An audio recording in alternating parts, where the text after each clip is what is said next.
Xin chào tất cả mọi người đã đến với vlog của Đình Nguyên.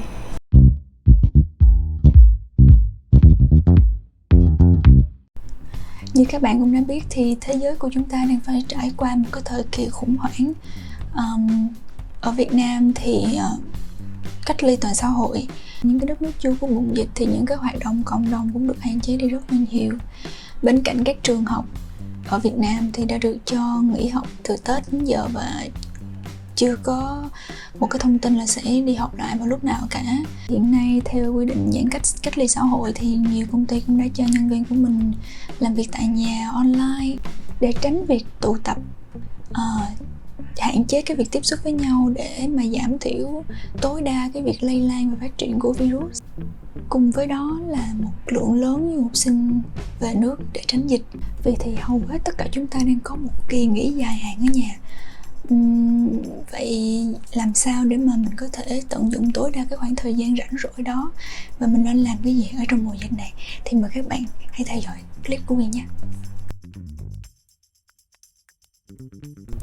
Đối với những bạn đang còn là học sinh, sinh viên thì các bạn nên dành ra khoảng một buổi mỗi ngày để mà mình ôn lại bài, xem lại những cái kiến thức cũ. Hiện tại thì có rất là nhiều trường hợp đã cho sinh viên của mình, học sinh của mình học online rồi. Tuy nhiên thì bên cạnh đó các bạn cũng nên chủ động xem lại cái kiến thức cũ và Google search những cái lĩnh vực mà liên quan tới cái ngành mà mình đang theo đuổi. Các bạn có thể xem thêm những cái bài báo, những cái topic liên quan để mà mình có thể hiểu sâu hơn về những cái kiến thức mà mình đã học. Đối với những cái bạn mà có công ty chuyên làm việc online thì tất nhiên cái trách nhiệm cao cả nhất của chúng ta vẫn là hoàn thành xong công việc của mình. Ngoài ra đây là lúc thích hợp nhất, là lúc mà mình có một cái khoảng thời gian nhất định để mà mình có thể nghiên cứu sâu hơn về cái công việc của mình. Các bạn có thể suy nghĩ về những cái phương án, những cái chiến lược phù hợp với cái công việc, với cái vị trí của mình. Sau khi mà mình đã trở về công ty rồi á, thì mình sẽ đề xuất những cái ý kiến đó lên với cái sếp trực tiếp của bạn. Thì biết đâu sau khi mà qua cái cơn mùa dịch này, những cái ý kiến của bạn sẽ được tiếp thu, sẽ được thực hiện và nó sẽ mở ra một cái hướng đi mới cho chính cái công ty của bạn thì sao? Còn đối với những cái bạn trong đợt này chưa có việc làm và những cái bạn mà cho công ty nghỉ việc hoàn toàn luôn á, thì các bạn đừng có vội chán nản hoặc là thấy thất vọng. Bởi vì sao? Tất cả những cái gì xảy ra trong cái cuộc sống này nó đều là đều có lý do của nó hết. Bạn đang không có gì trong tay thì bạn được thoải mái tự do suy nghĩ về công việc của mình. Bạn có thể nghĩ đến một cái công việc khác, vị trí khác, ở một công ty khác tốt hơn, phù hợp hơn với năng lực của mình. Đây là lúc để bạn nên dừng lại, hiểu xem chính bản thân mình phù hợp với điều gì nhất để mình có thể tìm kiếm được một công việc có thể lương cao hơn chẳng hạn sau khi mà mùa dịch đó qua đi, hoặc là phù hợp hơn, đúng với niềm đam mê của bạn hơn. Thì các bạn nên dành thời gian để nghiên cứu, để hiểu bản thân mình muốn điều gì hơn thay vì chán nản và thất vọng. Nếu như các bạn có thể chủ động được thời gian làm việc của mình thì các bạn nên quy định cho bản thân mình là một ngày mình sẽ làm bao nhiêu giờ đồng hồ, từ mấy giờ đến mấy giờ. Và cái thời gian này nó sẽ tùy thuộc vào cái khối lượng công việc của bạn. Những cái bạn nào mà không có việc, ví dụ như hồi nãy mình nói những cái bạn nào mà được công ty cho nghỉ hoàn toàn đó, thì mình cũng nên quy định cho bản thân mình một ngày là bao nhiêu tiếng đồng hồ đó. Mình suy nghĩ về tương lai, mình suy nghĩ về công việc của mình. Sau đó bạn để hẳn một thời gian rảnh để mà mình chăm lo, chăm chút cho căn phòng và ngôi nhà của bạn. Quên biết là khoảng thời gian vừa rồi rất là chúng ta phải bôn ba vào cuộc sống. Những bạn thì đi học này, có những bạn đi làm và dành nhiều thời gian ở bên ngoài hơn là ở nhà.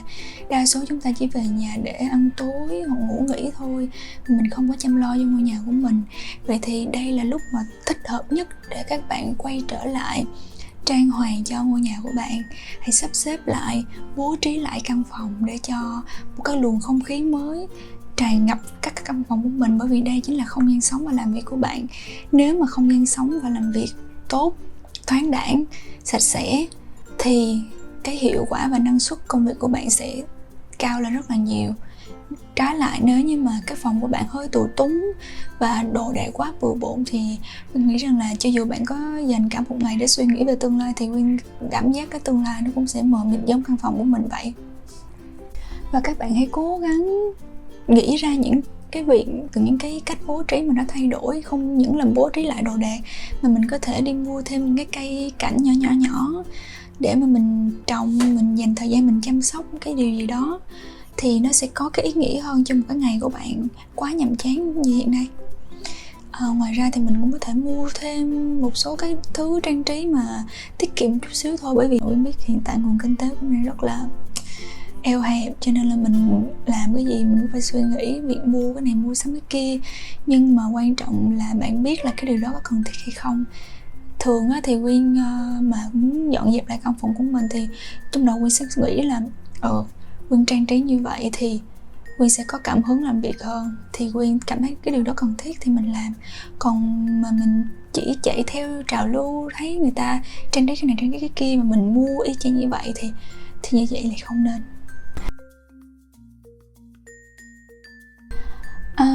Cái điều này thì Quyên thấy ở đâu họ cũng đã chia sẻ rồi, đó chính là tập thể dục. Mỗi ngày các bạn nên dành ra 15 phút để mình chạy bộ, tập thể dục tại trong nhà của mình.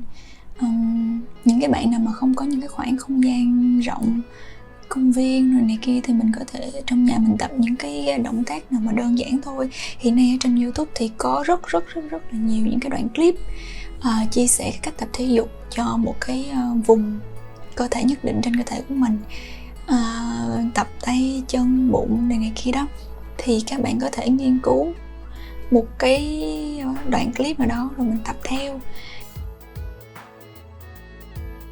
Nhớ tốt hơn hết thì bạn nên làm cái việc này vào đầu ngày, có nghĩa là sau khi thức dậy nè mình sẽ tập thể dục trước. Việc mà mình tập thể dục, mình co giãn chân tay này kia, nó sẽ giúp cho kích hoạt cơ thể và cả cái bộ não của mình. Thì khi đó thì mình sẽ suy nghĩ được tốt hơn, nhiều thứ tích cực hơn, và cũng như là cơ thể mình cũng năng động hơn trong một cái ngày dài. Nếu mà mình refresh cơ thể bên ngoài thôi chưa đủ, mà mình còn phải làm ở bên trong gốc rễ nữa. Nếu như mà bạn đang giận dỗi một ai làm phiền lòng tới mình á, thì hãy nghĩ, hãy tự bào chữa cho cái người đó đi. Mình sẵn sàng mình bỏ qua, mình tha thứ hết, thì khi đó là cơ thể của mình sẽ thấy rất là nhẹ nhõm. Còn nếu mà bạn làm mất lòng ai, hoặc là có những cái hành vi nào mà chưa tốt, chưa có thực sự là lịch sự, hoặc là làm tổn thương người khác á, thì mình cũng nên chủ động gửi một cái tin nhắn xin lỗi. Không có cần sự đáp trả của người khác, mình chỉ cần chủ động xin lỗi thôi, thì lúc đó bạn sẽ cảm thấy nhẹ nhõm hơn rất là nhiều. Mặc dù người ta có chấp nhận hay không, nhưng mà Quyên tin rằng là khi mà bạn làm như vậy một cách chủ động như vậy thì người ta sẽ có một cái nhìn khác về bạn. Hoặc chỉ đơn giản là trước giờ mà bạn có một cái bản tính nào chưa tốt mà mọi người cũng chưa có thật sự hài lòng về nó, thì mình đây là dịp để mà mình tu tâm dưỡng tính. Mình có thể thay đổi nó từng chút một. Nếu trước giờ mình làm cái gì mình cũng hay câu có đó, thì bây giờ mình chịu khó mình nhẫn nại một chút xíu, mình hy sinh, mình hạ mình một chút xíu, thì có nghĩa là khi mà mình thay đổi bản thân mình trở nên tốt hơn, thì lúc mà mình trở lại với cuộc sống bình thường, bạn đi làm, bạn gặp bạn bè của bạn, thì khi mà họ thấy được cái điều đó, bạn sẽ thấy được cái niềm vui và sẽ thấy được ý nghĩa trong cái khoảng thời gian này. Và một điều không kém phần quan trọng nữa, đó là chia sẻ với người khác. Việc dịch bệnh cũng như là cách ly xã hội cũng sẽ gây ra rất là nhiều thiệt hại, khó khăn, mất mát cho chúng ta. Cơ bản chúng ta là những người tạm gọi là người có kinh tế, có thể lo đủ ăn đủ mặc mà không có bị ảnh hưởng nhiều bởi căn dịch bệnh, thì mình cũng đã thấy lao đao rồi, chứ huống chi là những người có hoàn cảnh khó khăn hơn của chúng ta. Thì Quyên thấy là hiện nay cũng có rất là nhiều cái hoàn cảnh nó éo le luôn á, không thể nào mà diễn tả được hết. Thì Quyên cũng rất là muốn chia sẻ đến những cái người mà gặp hoàn cảnh khó khăn nhưng mà mình không có điều kiện để tận tay đem đến cho họ, thì các bạn có thể là liên hệ đến những cái bạn mà trên Facebook của mình, họ chủ động họ tổ chức những cái chương trình, những cái phần quà đó thì mình có thể ủng hộ. Không có cần phải là nhiều, chứ còn vài 30 hoặc là 100.000 thôi, gửi đến cho họ. Hoặc nếu bạn bè của bạn trên Facebook không có ai làm điều đó thì Nguyên chắc chắn là cũng sẽ có một cái người influencer nào ở trên Facebook đó, có thể là những cái người bạn đó bạn chưa bao giờ tiếp xúc luôn, nhưng mà các bạn cứ mạnh dạn chuyển khoản cho người ta đi, 100, 200 là vài chục ngàn thôi cũng là đủ rồi.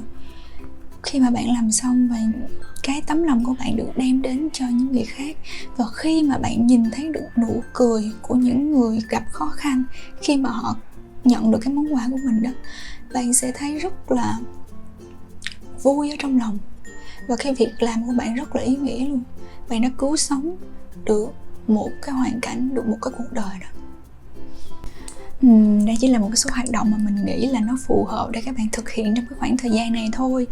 Mình nghĩ là thật sự đây cũng là một cái dịp để cho mình sống chậm lại một chút và nghĩ nhiều hơn cho bản thân.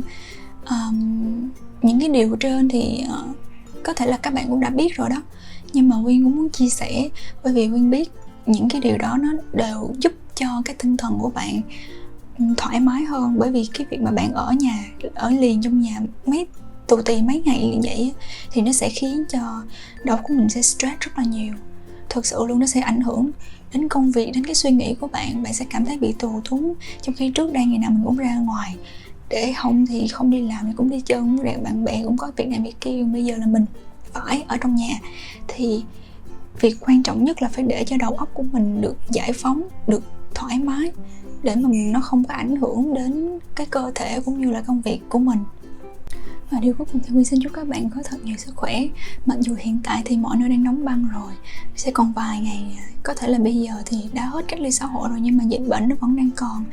Xã hội không cách ly nhưng chính bản thân của chúng ta cũng phải biết giữ gìn, tự cách ly bản thân á.